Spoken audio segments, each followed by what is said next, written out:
Welcome to Season 2, Episode 12 of PlaneSavers! Hello, thank you for joining us today. Today's episode, like I've been saying, is a flying episode. And the reason we're going flying is because we're going to be spending today, well actually Stella's going to be spending today, sandblasting the Fokker frame. So let's head back into the abyss of Buffalo Airways here and figure out what Stella's doing, and then let's go meet up with flight shops. And speaking of flying, William, our Fokker pilot in training, is here. Let's meet up with him. He's going to be arriving on a flight, and then as a special gift at the very end of the episode, our new Electra, or our old Electra's back from C-check, and it's got a brand new painted item, very kind of PlaneSaver-ish a bit, but so wait until the end of the episode to see how the Electra looks. But now let's go find Stella. Well, we get the airframe of the Fokker here. We want to get it sandblasted. So all that green and that yellow and red is going to come right off. So you just turn your valve. So that's probably good. Now just wait till you wait for the air pressure to build up.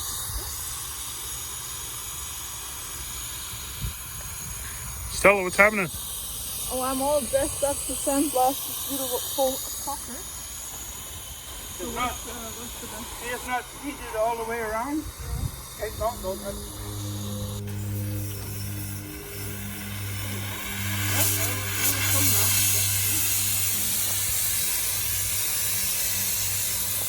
Okay, it's good, and then I do the next. No, you're doing good, really good. Alright, cool. I'll do the rest then. Okay. Hopefully I won't die. I'll try. So as you can see from Stella's sandblasting here, we're actually quite a ways away from flying, but I wanted to show you guys some flying. Luckily, Flight Shops has saved the day and sent us over this awesome footage of the Harvard.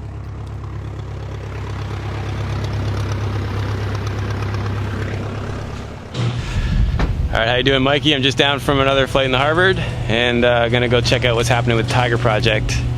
When I got here this morning, I just wanted to get going and go flying, so I didn't shoot any of the pre-flight, but I did roll cameras on this one. So what I might do is share with you a typical pattern in the Harvard. You'll get to see all the procedures. Didn't shoot anything before the flight just because I really was seriously in the zone and just wanted to get the walk around done and get her going. So if this worked, if all the cameras got the footage and the audio is good, I will be sending you a clip that you can intercut if you want of what it's like to fly this airplane.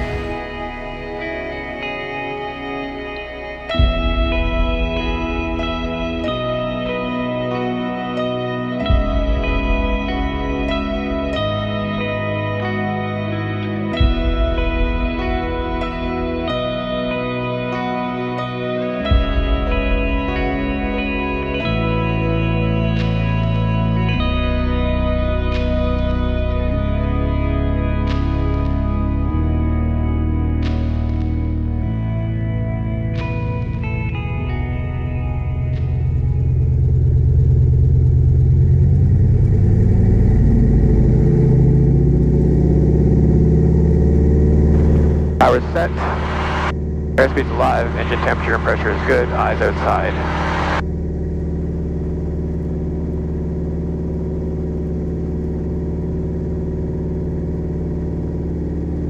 Positive rate, tap the brakes, gears coming up.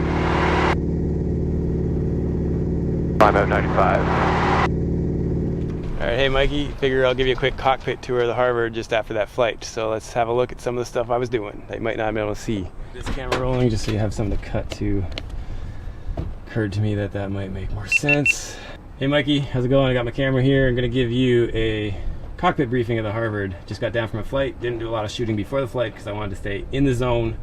It's very important that flying comes first, filmmaking comes second. Alright, there's pattern power is 20 inches, 1750 RPM. Gears coming down. So there she is. There's the cockpit. Very basic 6-pack from the 40s, essentially. So I'm always looking at the tri-gauge frequently. That's when you're going to notice trends and so on. Then we got our manifold pressure and RPM. That's how we set power. Okay, I heard the thumbs. I got fingers, pins, and lights. Landing gear and flaps fingers. That's how we tell where they're at. And also the lights there for the landing gear. And I look at the locking pin, which is this thing. I can actually see this thing from the cockpit. It kind of goes chunk and it clicks in place. So you have to check each one of those. So you got to know you have a locking pin on each wing. There's the other one. And then we have the gear handle is like a wheel. So it's actually shaped like a wheel, so you don't accidentally raise it. You can reach down and feel it. You know you've got the gear handle in your hand. So when you're reaching for flaps, which is shaped like a flap, you don't accidentally raise the gear when you're on the ground. That's basically the reason for that. Gear is down. Gear is down. Mixture is rich. Got your throttle quadrant right there. So we have the throttle, the big one here. The mixture is the red one. Can you see that? Yeah. And prop is the black one. And this airplane mixture is backwards, so that's lean, which in most other airplanes that would be rich. So we pull it back this way for rich. So that's a little bit different, but it has a locking clip on the throttle, so you can't pass the throttle with the mixture, so you can't accidentally go lean with power. If you can see how we're at here, I had to engage this clip to get the mixture past the throttle when it was in idle position to shut it down. So logically it's a good system. You can't screw it up really, but because it doesn't match any other airplane, it is confusing for everyone else that lean is rich and rich is lean in terms of how other airplanes are set up.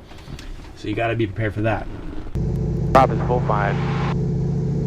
Switches, mags are on both. Everything else is good. Fuel's going to stay where it is. Gas undercarriage mixture. Prop switches. Jazz 869, tower start reducing to final approach speed now, please. Okay, we're slowing it up. Jazz 869 above across the shoreline. 69 tower, your number 2, following a Harvard on a tight left base. This is definitely my favorite and most challenging airplane to fly. I always learn something when I fly this thing. I have my clearance, but I want to stop. Victor India Juliet tower, pull up, go around. On the go, Victor Juliet. Tower set. Gear's coming up. Jazz 869 tower, wind 330 at 7, clear 2 land, runway 25. 2 land, runway 25, Jazz 869. Flaps are up. Alpha Victor Victor tower, line up runway 30 and advise ready. Victor, line up 30. I thought that was pretty tight, but wasn't tight enough for him. But anyway, that's cool. Go around practice is good.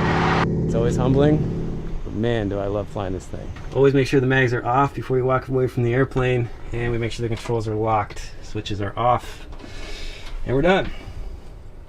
See you next time. Thank you, Flight Shops. I actually learned quite a bit about the Harvard in that little segment. So very cool.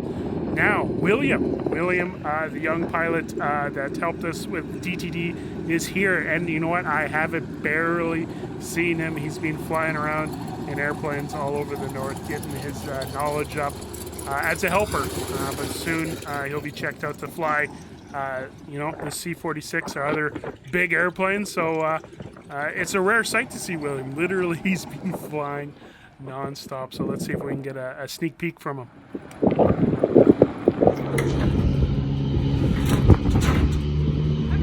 Hello! William! How was it? Well, there it is, folks. William is here. There's proof. But now let's head over to Flight Shops and check on the Tiger Moth project. So yeah, we are here at the Canadian Historical Aircraft Association, and I got JR in there to give us an update on the Tiger project. Stuff's happening. It's happening fast on this thing. Let's go check it out. All right, JR, what we got happening here? Hey, Mikey, how you doing? I don't know if you're trying to taunt us. I just came in this morning and for some reason someone left this for us. He's taunting us, I think, here. He's taunting us. Anyway, I'll give you a little bit of update what's been going on. One of our challenges has been drawings. You guys got good drawings for your Fokker there. So with us, de Havilland, back in the 40s, obviously wrote everything on paper and they came up with drawings for us to kind of follow as we put through this airplane. Right now we're going to be working on the fuselage, and we're trying to identify every possible part that goes with this. And as you can see, we've got a fuselage parts page, and then we have a parts number page, which we got to correlate with that drawing page. And then we have to look on our microfiche, because that's what they put all those drawings on back then. Microfiche, find the number, and then we have the part. And the result of that would be, in this case, we've got this little cap strip, this edging stiffener, which goes on the floorboard. That's done already. So that's kind of the sequence of how we're getting parts done. However, in some cases, as you can see, Wow. pretty pathetic drawings. You can't. How do you work with that? You can't. You can't. You can't. So what do you do? So in this case, let's take, for instance, come around the front here for a second. The whole floorboard has a whole bunch of metal pieces attached to it. Not only that, it's attached to the fuselage. We didn't have, there are no drawings for this. So I reached out to the Tiger boys in Guelph, and I asked them if they had drawings, and they said, nope, we've been using a template. So this past Friday, went for a drive up to see Tom and Bob, and we got this and a number of other parts. So this is an old one that's garbage right. that you're using as a template? That's right. So it was one that was serviceable? That's correct. Did you know that he built the Fokker that they're working on?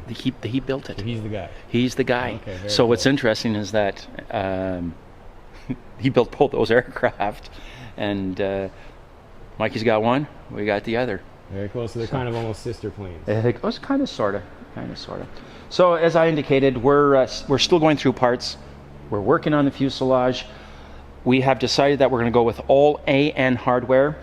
What does that mean? AN, so aircraft, North American aircraft bolts and nuts. Meaning it's all certified stuff? Yes, it's going to be certified. There's a lot of British nuts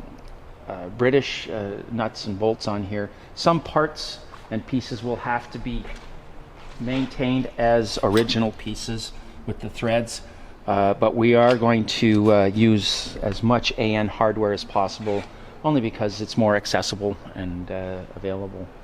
So cool. that's kind of where we're at, and we have in the next episode that we want to show you, we're going to take you over to Mary's shop out in the county, where she's working on the rudder and the elevators and the ailerons. So she's stripping those, and we're going to have a look at those parts.